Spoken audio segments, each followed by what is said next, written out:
Hello guys, কেমন আছো সবাই? আশা করি সবাই খুব ভালো আছো। আজকে আমরা এমন একটা সিনেমা সম্পর্কে জানতে চলেছি যে সিনেমাটা রিলিজ পেয়েছিল 2023 সালে হংকং এ এবং সিনেমাটার IMDb রেট হচ্ছে 10-এ 7.7 এবং এই সিনেমাটা রিলিজ হয়েছিল হচ্ছে ক্যান্টোনিজ ল্যাঙ্গুয়েজে, যেটা চীনের একটা ট্রেডিশনাল ল্যাঙ্গুয়েজ আর কি। তো যাই হোক, এই সিনেমাটা কিন্তু খুবই স্পেশাল। সিনেমাটি রিলিজ হওয়ার পরে এটা কিন্তু চীন এবং হংকং এ ব্যাপক সাড়া ফেলেছিল, বিশেষ করে অভিভাবকদের মাঝে। আর এই সিনেমাতে দেখানো হয়েছে সকল বাবা মাই চান তাদের সন্তানদেরকে সফল দেখতে, যে কারণে তারা বুঝে না বোঝে বাচ্চাদের পড়াশোনার ভেতরে এত ডুবিয়ে দেয় যে ছোটবেলা থেকেই তারা শৈশব হারিয়ে ফেলে। আর এর ফলে বাচ্চাদের ভেতরে যে খুশি জিনিসটা থাকে সেই জিনিসটা পড়াশোনার ভয়ে এত ভালোভাবে ধ্বংস হয়ে যায় যে কারণে অনেক বাচ্চারা আত্মহত্যা করে বা বেঁচে থাকলেও মরার মতো করেই বেঁচে থাকে। আর এমন একটা হৃদয় বিদারক সত্য কাহিনী আজকে আমরা জানতে চলেছি। তো যাই হোক, ছোট্ট একটা ব্রেক নিয়ে চলো আমরা মূল ভিডিওতে যাই। আর ব্রেকটা তুমি স্কিপ করে তোমরা মূল ভিডিওতে যাবে, সিম্পলি যাবে ডিসক্রিপশনে যাবে ডুরাশনে ক্লিক করে মূল ভিডিওতে চলে যাবে। স্বাগতম প্রিয় বন্ধুরা, তোমরা কি একঘেয়েমিতে ভুগছো? তাহলে মজা পাওয়ার জন্য আজকের বিষয়টি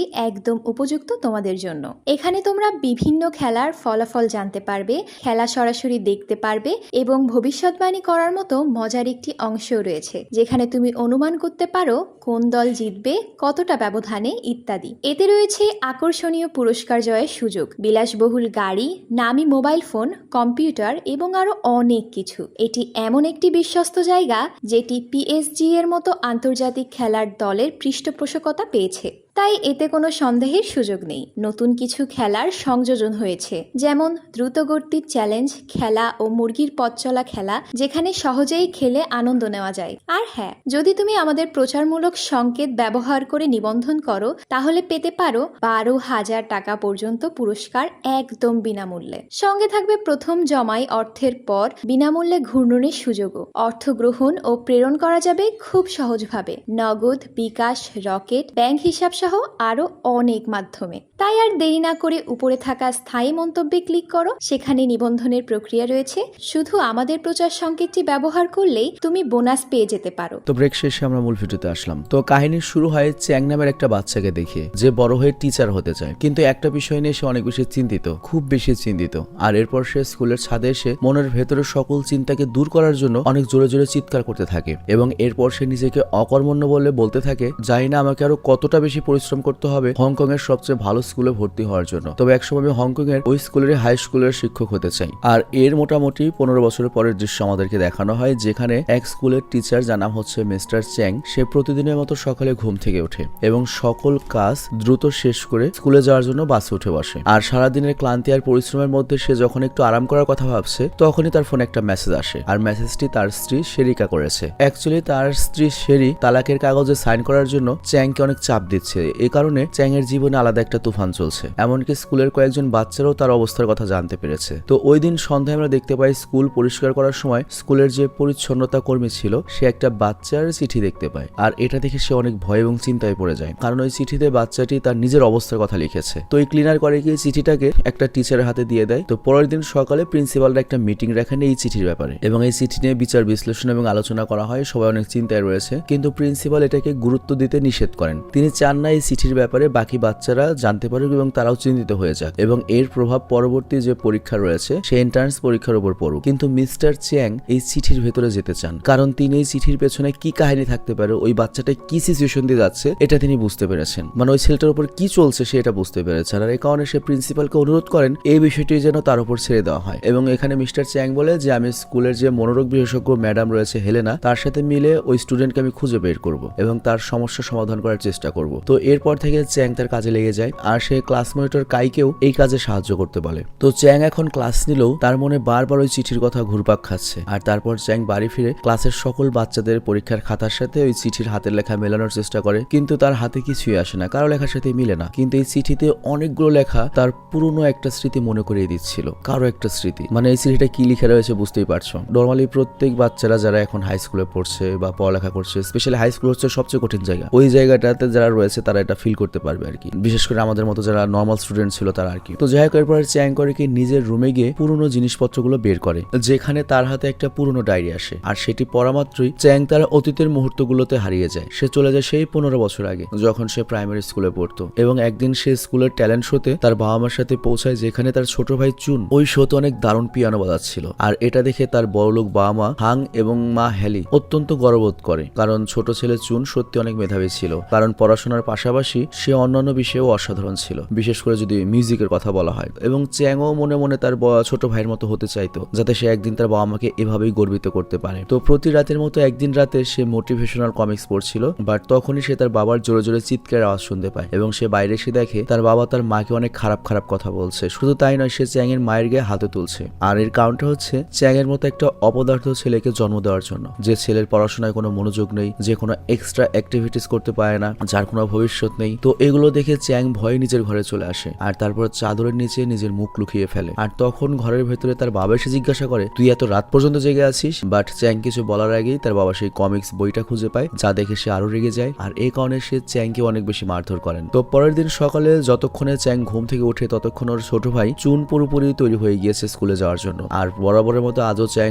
লেট করে ফেলেছে, মানে বড় হওয়ার পরও ও ছোট ভাইয়ের থেকে অনেক গুণ পেছনে। আর হয়তো এই কারণেই বাবা ছোট ভাইকে পছন্দ করে, বড় ভাইকে পছন্দ করে না। তো এরপর স্কুলে যাওয়ার সময় চ্যাং একটা ডায়েরি কিনে, কারণ সে মনে করে ডায়েরি রাখলে মানুষ স্মার্ট হয়, তার গ্রেডস বেড়ে যায়। তো পরের দিন সকালে ব্রেকফাস্টের সময় চ্যাং তার বাবাকে প্রমিস করে যে সে এখন মনোযোগ দিয়ে পড়াশোনা করবে এবং ক্লাসের টপ 10 এর ভেতর থাকার চেষ্টা করবে। বাট এই কথা শুনে তার বাবাও জানায়, টপ 10 নয়, তুমি যদি টপ 20তেও থাকতে পারো তাও আমি প্রমিস করছি তোমাকে আমি আমেরিকার ডিজনিল্যান্ডে ঘুরতে নিয়ে যাব, সেই সাথে তোমার ছোট ভাইকে যত টাকা পকেট মানি দেওয়া হয় তোমাকেও তত টাকা পকেট মানি দেওয়া হবে। তো এই কথা শুনে চ্যাং তো অনেক খুশি হয়। আর অন্যদিকে ছোট ভাই চুনো চ্যাংকে সাহায্য করার কথা বলে যে আমি তোমাকে পড়ালেখায় সাহায্য করব। তো এর কয়েক সপ্তাহ পরে চ্যাং এর মাকে ক্লাস টিচার সাক্ষাতের জন্য ডাকেন এবং তারা জানান তাদের বড় ছেলে চ্যাং পড়াশোনায় খুবই খারাপ, তার আরো পরিশ্রম করা প্রয়োজন, পরীক্ষায় তার খুব একটা ভালো নাম্বার আসেনি। তো এই কথা শুনে মায়ের চোখে পানি চলে আসে, কারণ তিনি খুব ভালো মতোই জানেন এর ফলে বাড়িতে বড় ছেলে চ্যাং এর উপর খুব প্রভাব আসবে, এরই সাথে মায়ের উপর, মানে তার ব্যক্তি জীবনে অনেক প্রভাব ফেলবে। আর এরপর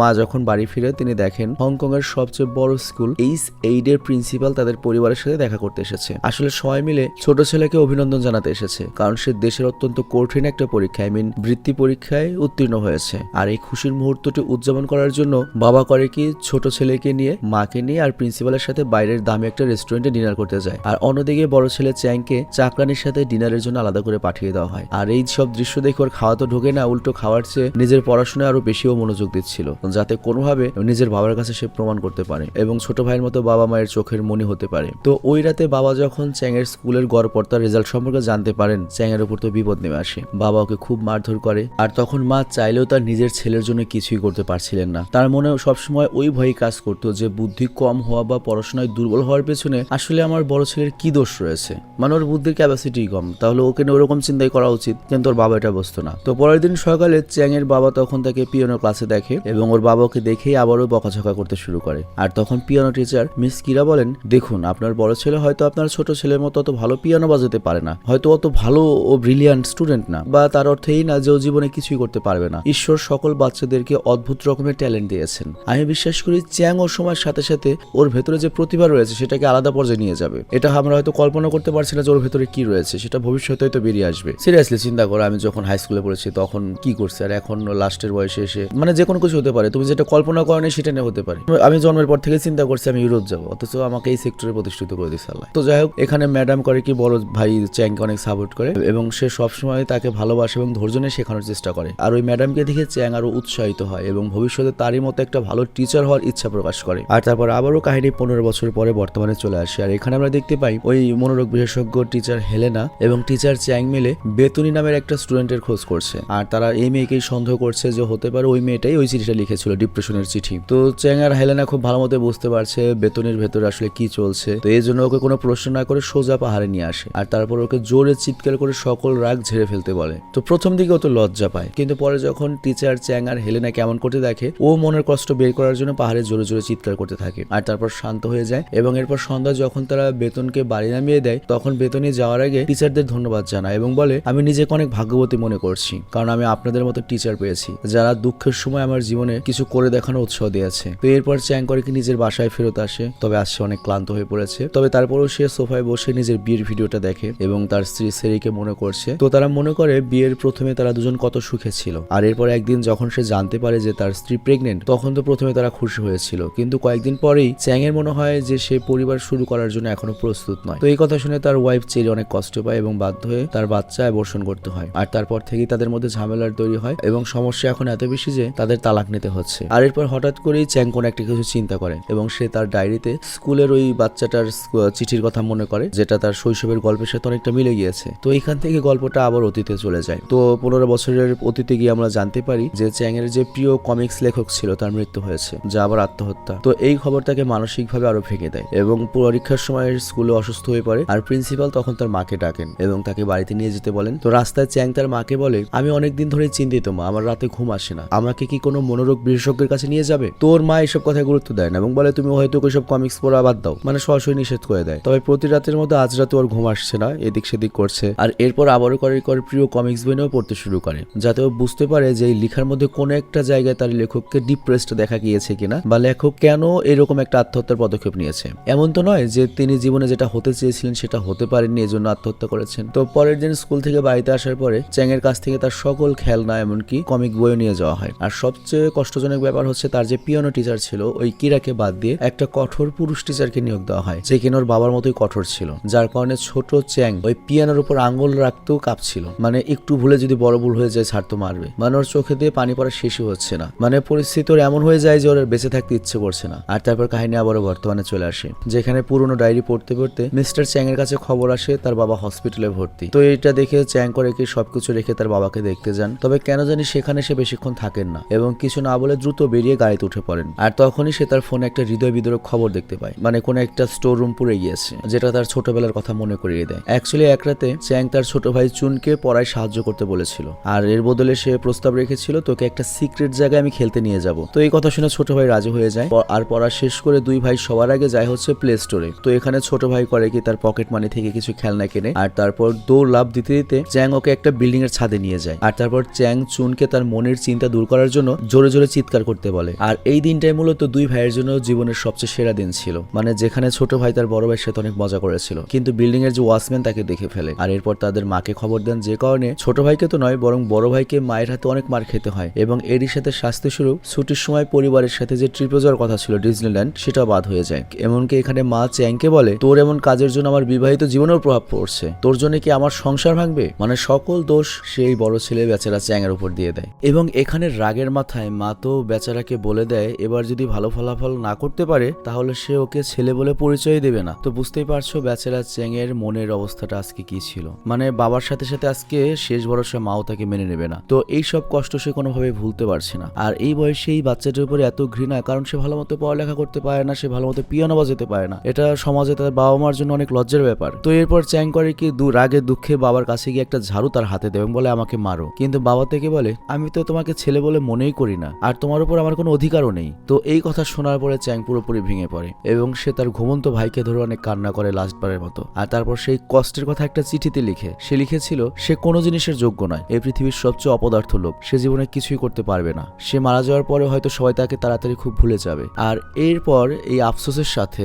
চ্যাং নামের ছেলেটি নিজের পরিবারের লোকদের জীবন থেকে এমন একটা জায়গায় চলে গিয়েছে যেখান থেকে আজ পর্যন্ত সে ফিরে আসতে পারেনি। তো বুঝতেই পারছো আমরা তখন যাকে চ্যাং মনে করেছি যে টিচারকে, সে মূলত ছোট ভাই। তবে বড় ভাই মারা যাওয়ার পরেও বাবা বদনামের ভয়ে সবাইকে বলেছে ছেলের মৃত্যু অসুখের কারণে হয়েছে, কিন্তু বাস্তবে এটা ছিল বাবা মায়ের দ্বারা হত্যাকাণ্ড। মানে তাদের এরকম কঠিন স্বভাব এবং ক্লাসে প্রথম আসার ইঁদুরজোর প্রতিযোগিতায় চুন তার জীবনের সবচেয়ে মূল্যবান সম্পদ তার বড় ভাইকে হারিয়ে ফেলেছিল ছোটবেলাতেই। তো যাই হোক আমরা দেখতে পাই চ্যাং এর শেষকৃত্য অনুষ্ঠানে তার পুরনো শিক্ষিকাও এসেছিল মিসকিরা, এবং তার চোখের জল পরিষ্কার বলে দিচ্ছিল যে চ্যাং এর মৃত্যুর আসল সত্য তিনিও খুব ভালো মতো জানেন, যে এটা আত্মহত্যা নয় হত্যাকাণ্ড ছিল। তো যাই হোক এই দুর্ভাগ্যজনক ঘটনার পরে সবকিছু বদলে যায়। ছোট ভাই আর কখনোই তার বাবা মাকে পুনরায় ইমপ্রেস করার চেষ্টা করেনি এবং মাও তার অভদ্র স্বামীকে ছেড়ে আলাদা থাকতে শুরু করে। এবং তারপর থেকেই ছোট ভাই রেগুলার তার ভাইয়ের ডায়েরি পড়তো, সাথে সাথে একটা আলাদা বইও লিখেছিল, কারণ সে চায় না তার ভাইয়ের সাথে যেটা ঘটেছে সেটা অন্য কারোর সাথে ঘটুক। আর এর মধ্যে সে খবর পায় তার বাবার শারীরিক অবস্থা আরো খারাপ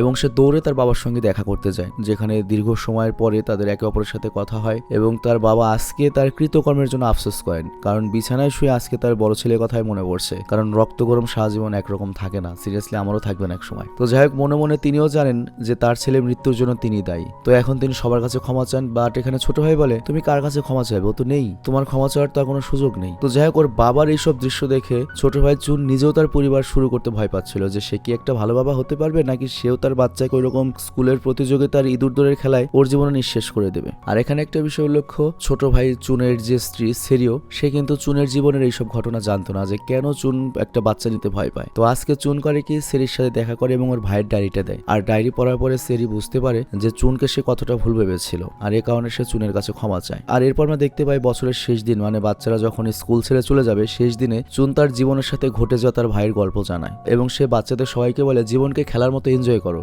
যেখানে হার জিত কোনো বিষয় নয়, বিষয়টা হচ্ছে তুমি কিভাবে খেলাটা খেলছো। এবং তোমরা যেখানেই থাকো না কেন, আমি আমার ব্যক্তিগত মোবাইল নাম্বার তোমাদেরকে দিচ্ছি, তোমাদের কারো মনে যদি কোনো রকমের ডিপ্রেশন বা টেনশন থাকে আমার সাথে মন খুলে বলতে পারবে, কারণ আমি জানি একটা টিচারের ভূমিকা কি। এবং যদি আমার বড় ভাইয়ের কাছে ওরকম একটা ভালো টিচার থাকতো বা ওরকম একটা টিচারের সান্নিধ্য পেত, সে আজ হয়তো বেঁচে থাকতো। তো যাই হোক, এরপর বাড়ি যাওয়ার সময় বাসে চুনের ফোনে একটা মেসেজ আসে, আর এইটা সেই বাচ্চার মেসেজ ছিল যার চিঠি কিছুদিন আগে পাওয়া গিয়েছিল, মানে সিনেমার শুরুতে। তার মানে যে মেয়েটাকে আমরা দেখেছিলাম ওটা ওর চিঠি ছিল না। তো সে চুনের সঙ্গে দেখা করে এবং সকল সমস্যা জানায়। তো চুন তখন ওকে কনসাল্টিং করে এবং ওর মনটা খুশি করে দেয়, দুজনে খুশি খুশি বিদায় নেয়। আর তারপর আমরা চুনকে দেখি ফুল নিয়ে সেই বিল্ডিং এর ছাদে যেতে, যেখানে সে তার ভাইয়ের সঙ্গে গিয়েছিল, যেখান থেকে ওর ভাই লাফ দিয়ে আত্মহত্যা করেছিল। তবে ও আজকে খুব খুশি একটা কারণে, যে ও একটা ভালো টিচার হতে পেরেছে, যে স্কুলে টিচার হওয়ার ওর ভাইয়ের স্বপ্ন ছিল। আজকে ওর ভাইয়ের মতো অনেক মানুষকে হেল্প করতে পারছে। আর তারপর ও চোখ বন্ধ করে নিজের ভাইকে অনুভব করতে থাকে। আর এখানেই অসাধারণ সিনেমাটি শেষ হয়ে যায়। এবং সিরিয়াসলি এই সিনেমাটা আমি নিজেও রিলেট করতে পারছি, এবং আমরা যারা স্টুডেন্ট পড়ালেখা করেছি আমরা সবাই রিলেট করতে পারি। সত্যি কথা বলতে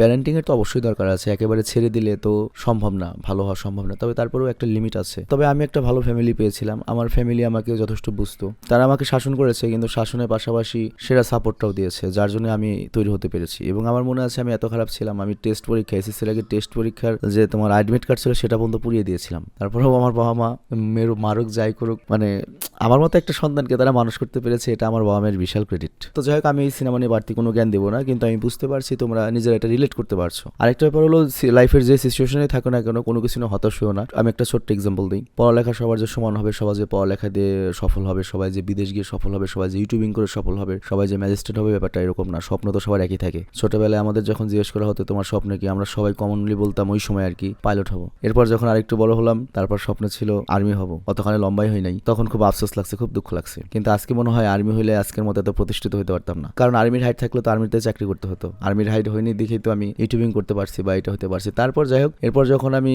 কলেজে উঠলাম তখন স্বপ্ন ছিল দেশের বাইরে যাব, ইউরোপে যাব, ইউরোপে গিয়ে প্রতিষ্ঠিত হবো। তারপর ইউরোপ যখন কঠিন হয়ে গেল, তারপর চিন্তা করলাম অন্তত দুবাই যাবো, নয়তো অন্তত সিঙ্গাপুর। কত কষ্ট করছে লাইফে, কিন্তু সামো আল্লাহ আরেকভাবে আমাকে উন্নতি করে দিছে। তো আমাকে কি করতে হয়েছে, জাস্ট বেঁচে থাকতে হয়েছিল। তো বেঁচে থাকলে একটা না একটা সময় আসবে, তোমার জীবনের শক্তিটা ঠিক রাখতে হবে এবং ওই প্যাটার্নে কাজ করতে হবে। এখন ওই টাইমে আমি যদি মাদকাসক্ত হয়ে যেতাম, ওই টাইমে আমি যদি আবল তাবল কিছু করতাম, তাহলে তো হতো না। আমি অনেক ধরনের জবই করেছি, অনেক নর্মাল জবও করেছি, অনেক কিছুই করেছি, কিন্তু কখনো হার মানিনি। আর একটা জিনিস আমি ঠিক রেখেছিলাম, আমি কখনো মাদকাসক্ত হইনি, আল্লাহর কসম। আমি কখনো একটান গাঁজা খাইনি, একটান বাবা খাইনি। এবং আমার মনে আছে আমি যখন ভার্সিটিতে বলি, যখন আমার বন্ধু বান্ধব সব বড় বড় ছিল আর কি, প্রাইভেট ইউনিভার্সিটিতে পড়েছি। মানে আমার বাবা মা যত কষ্টই করুক আমাকে প্রাইভেট ইউনিভার্সিটিতে পড়িয়েছে, ভালো ইউনিভার্সিটিতে ভালো জায়গায় রেখেছে। তো আমার বন্ধু বান্ধব মদের বোতল নিয়ে আসছিল, সিবাস রিগাল। তো আমি বলছিলাম যেদিন আমি ওইটা কিনে খেতে পারবো সেদিন আমি খাবো। ইয়েস, আমি কিনে খাওয়ার যোগ্যতা অর্জন করে তারপরে আমি এটা শখ করেছি যে পিনিক কারে কয়, তার আগে না। তো যাই হোক, এরকম সবার লাইফে মানে ওঠার বয়সে অনেক ধরনের ঘাত প্রতিঘাত আসবে। আমারও অনেক ঘাত প্রতিঘাত আসছে, বাবা ছিল না, অর্থনৈতিক কষ্ট করেছি, কাউকে পছন্দ করতাম তার পিছনে ঘুরছে, জীবনে দাম পাইনি, এরকম অনেক কিছু সবার লাইফে থাকে। কিন্তু ওইটা ওভারকাম করার জন্য জাস্ট তোমাকে টিকে থাকতে হবে। আল্লাহ তোমার সময় কোনো না কোনো সময় দিবেই, বাট সুইসাইড করো না। তো আমি এইসব কথা বলে তোমাদের জাস্ট বোঝাতে চাইলাম যে তোমার লাইফের অনেক বাজে সিচুয়েশন আসবে, অনেক সুইসাইড করার মতো সিচুয়েশন আসবে, বাট তোমাকে জাস্ট সার্ভাইভ করতে হবে, তোমাকে জাস্ট বেঁচে থাকতে হবে। সামডে তোমার লাইফে সুযোগ আসতেই পারে, তুমি নিজেও জানো না হয়তো যে কোন স্টাইলে কোনভাবে আল্লাহ তোমাকে প্রতিষ্ঠিত করবে। তবে হ্যাঁ, তোমার অবশ্যই এরকম কোনো কোয়ালিটি থাকতে হবে এবং রেগুলারলি নতুন নতুন কোয়ালিটি অর্জন করতে হবে। ইভেন আমরা যে এখন আমি রানিং ইউটিউবিং করছি, আমি একজন সফল মানুষ, আমি যে এইটা নিয়ে পড়ে রয়েছি তা না। আমি এর বাইরেও এখনো অনেক ট্রেনিং নিয়ে অনেক কাজ করি। আমি এর বাইরেও আমি ফিজিক্যাল অ্যাক্টিভিটিস রাখি, এর বাইরেও আমি সামাজিক অ্যাক্টিভিটিস রাখি, ফ্যামিলি অ্যাক্টিভিটিস রাখি। মানে সব দিক ঠিক রাখতে হবে তোমার। আর একটা অবশ্যই কথা মনে রাখতে হবে, কোনোভাবেই তোমাদের স্টুডেন্ট লাইফে ভাই ভুলেও যদি কোনো মাদকের মধ্যে গেছো, ইভেন আমার লাইফের সবচেয়ে বড় দুঃখ, আমি সিগারেট খাই, এটা তো আমার একটা বিশাল দুঃখ, যেটা আমি আজও ছাড়তে পারিনি। তুমি যে নেশা ধরবো ওই নেশা তুমি কখনোই ছাড়তে পারবে না। তো এটা তোমার জন্য একটা সাজেশন থাকবে, এই উঠতি বয়সে যত ডিপ্রেশন আসুক, যত প্রেমের প্যারা আসুক, অন্তত মাদকটাই যাও না। আর বাকি যেটা মানসিক ভেতরে যে শক্তিটা, তাড়ানোটা হারায় না। সবসময় একটা না একটা কিছু করতে থাকবা, মানে নিজেকে ব্যস্ত রাখবা। কোনো একদিন হয়তো আল্লাহ তোমার মুখ তুলে তাকাবে, হয়তো এমন একটা সেক্টর তুমি প্রতিষ্ঠিত হবে যেটা তুমি কল্পনাও করো নাই। আমি বিদায় নিচ্ছি, ভালো থেকো, সুস্থ থেকো, টেক কেয়ার, আল্লাহ হাফেজ।